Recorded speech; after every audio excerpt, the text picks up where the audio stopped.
અમરેલી જિલ્લાના ધારી તાલુકાના મીઠાપુર ગામના યુવાનની ભાવિ પત્નીના પ્રેમી અને પ્રેમીના મિત્રએ કરપીણ હત્યા કરી હોવાની ઘટના સામે આવી છે. સમગ્ર પંથકમાં અરેરાટી વ્યાપી. વિગતે વાત કરવામાં આવે તો ધારી તાલુકાના મીઠાપુર નકી ગામના વિશાલ નામના યુવકની ગત સમય સાંજે ધારીના દલખાણિયાની સીમ વિસ્તારમાં કરપીણ હત્યા કરવામાં આવી છે. યુવક વિશાલના લગ્ન રૂપલબેન સાથે નક્કી થયા હતા.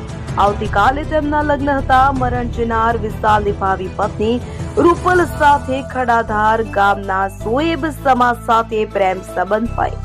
મરણ જનાર વિશાલના લગ્ન રૂપલ સાથે થવા દેવા માંગતો હતો. હત્યારો સોએબ સમાએ મરણ જનારની ઇન્સ્ટાગ્રામમાં ફોન કરી મારી નાખવાની ધમકી આપી હતી. તેમ છતાં મરણ જનાર વિશાલ તથા રૂપલના લગ્ન નક્કી થતા આ વાતનું મન દુઃખ રાખી અત્યારે સોએબ અને તેના મિત્રએ મરણ જનાર વિશાલને દલખાણિયા ગામની સીમમાં બોલાવી તીક્ષ્ણ હત્યાના ઘા ઝીકી વિશાલના ભાવિ પત્નીના પ્રેમી અને અન્ય વ્યક્તિએ મોતને ઘાટ ઉતારી દીધો.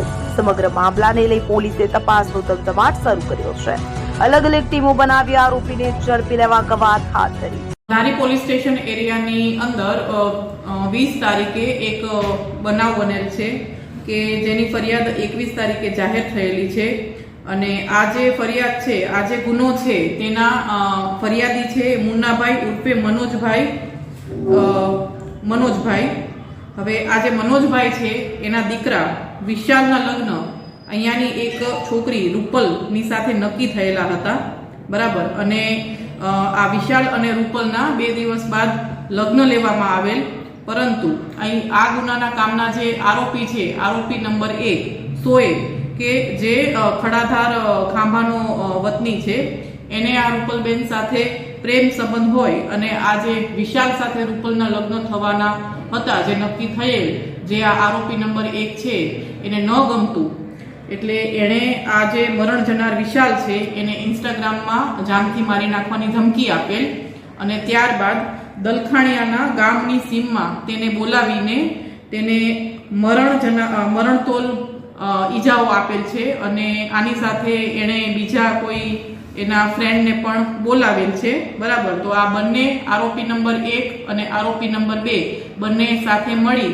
અને આ જે છોકરી છે રૂપલબેન એના જે મંગેતર કે જે આ ગુનાના જે મરણ જનાર છે વિશાલ, એનું મોત નિપજાવી નાખેલ છે.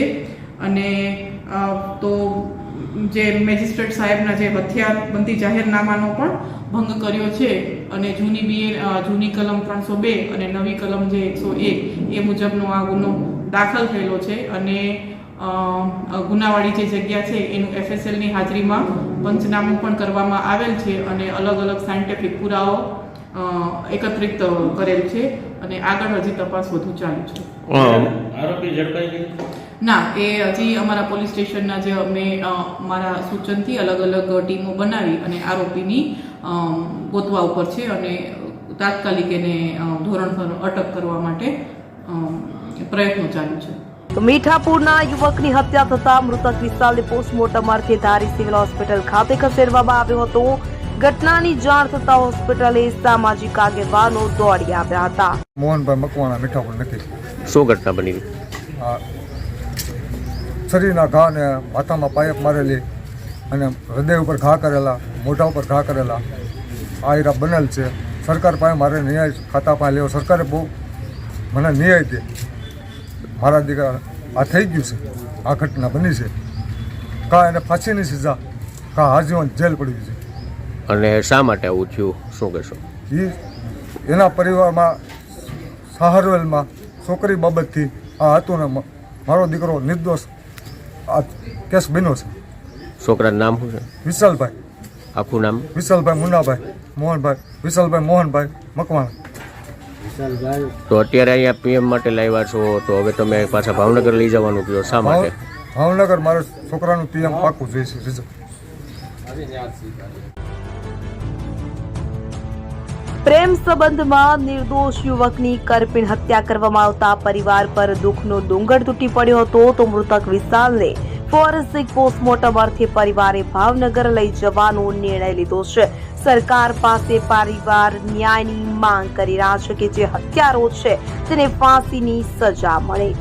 ગઈકાલનો ધારીનો તાલુકાના દલખણીયા ગામનો બનાવ છે.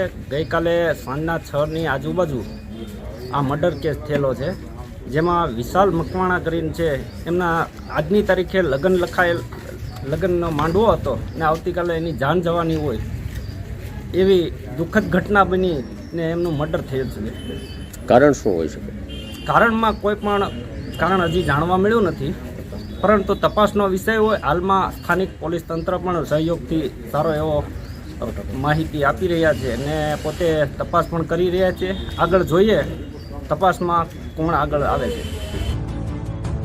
નિર્દોષ 19 વર્ષના યુવક વિશાલના લગ્નના એક દિવસ પહેલા ભાવિ પત્નીના પ્રેમીએ હત્યા કરી નાખતા નાનકડા એવા ગામમાં અરેરાટી વ્યાપી ગઈ છે.